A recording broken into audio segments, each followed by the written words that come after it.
There are two upper jaw bones called maxilla, which is connected to two zygomatic bones, the bony cheek behind, and it's connected to one frontal bone above, forming zygomatico-maxillary suture, frontomaxillary suture, and intermaxillary sutures.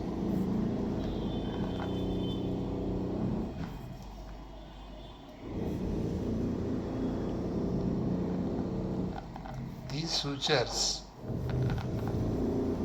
cushion the impact of mandible, which is a very powerful bone. Mandible, single strong bone, can crush the maxilla. Luckily, we have these sutures which cushion off the impact. None of these joints which I mentioned have any movements possible. So joints are not necessarily meant for movement. Joints also allow the growth of the brain and growth of the remaining parts of the body, and joints allow movements. So this is the function of the joints. In a defining joint, it has to include structural and functional components.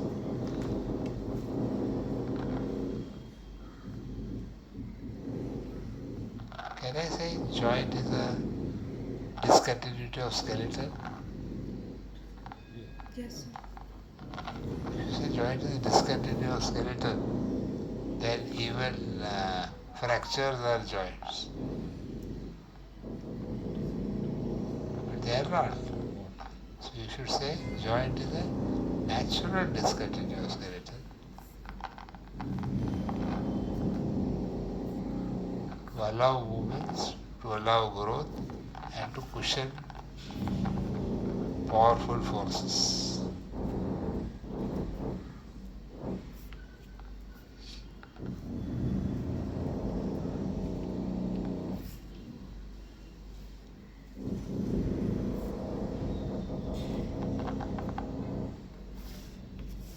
So, based on these three diverse functions, joints are classified into.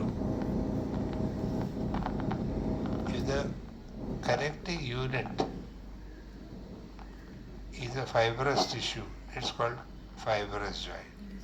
If the connecting unit is hyaline cartilage,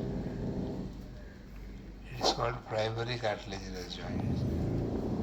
If the connecting tissue is a fibrous cartilage, it's called as secondary cartilaginous joint.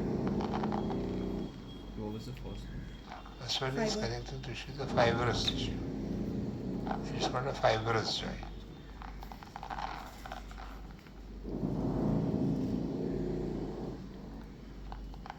If the connecting unit is hyaline cartilage, it's called primary cartilaginous joint, also called as synchondrosis.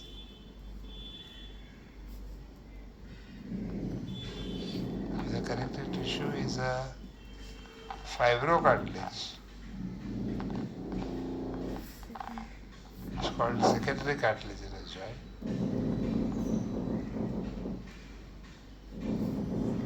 also called as symphysis.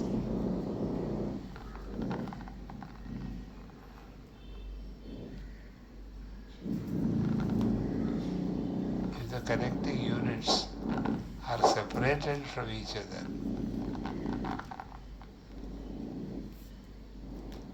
by a slimy fluid,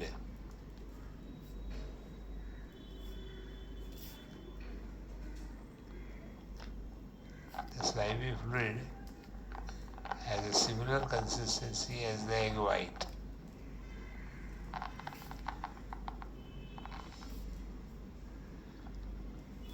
Therefore called synovial joint.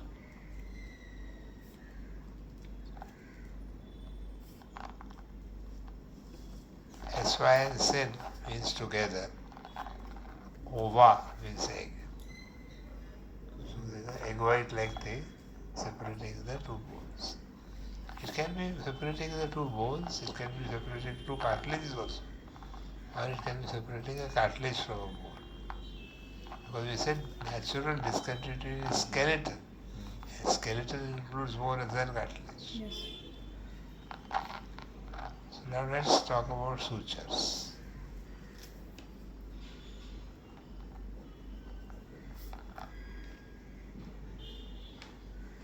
Fibrous joints. One of the type is sutures.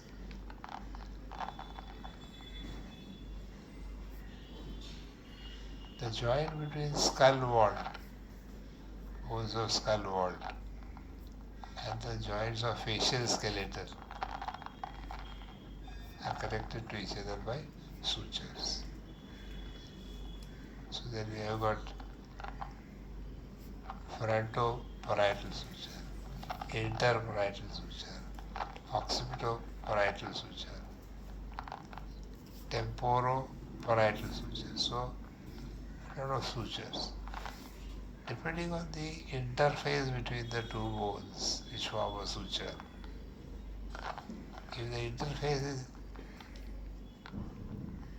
sharp pointed, it interlock with each other. It's called a serrate suture. So it's like a saw teeth. Edges of the interparietal are saw teeth like. So interparietal is an example of serrate suture.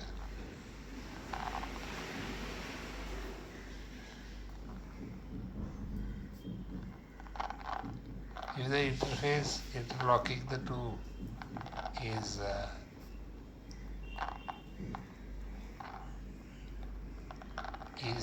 such that the base of the interlocking is narrow and the apex is broad, such type of form a better interlock. They are called as denticulate suture.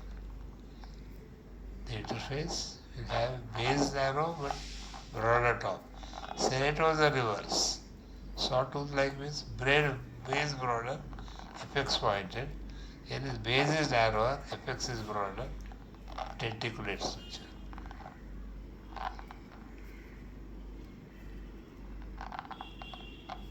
If, so this is the example is occipitoparietal suture.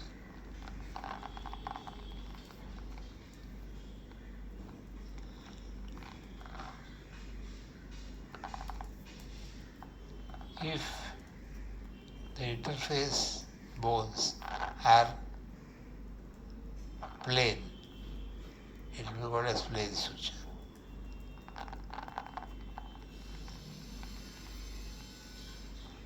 The example would be intermaxillary.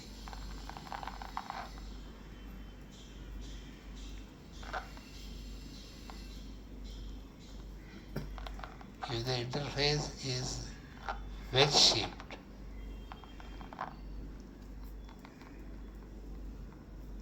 where the ends of the bones overlap each other,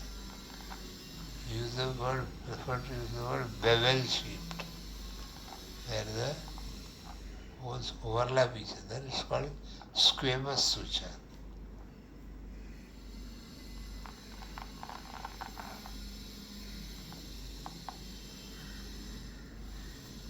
The example would be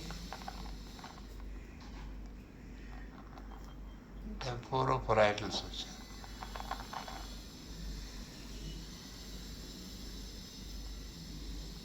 Where the temporal bone overlaps the parietal.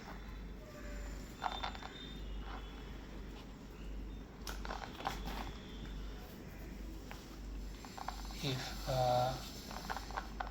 interface is wedge with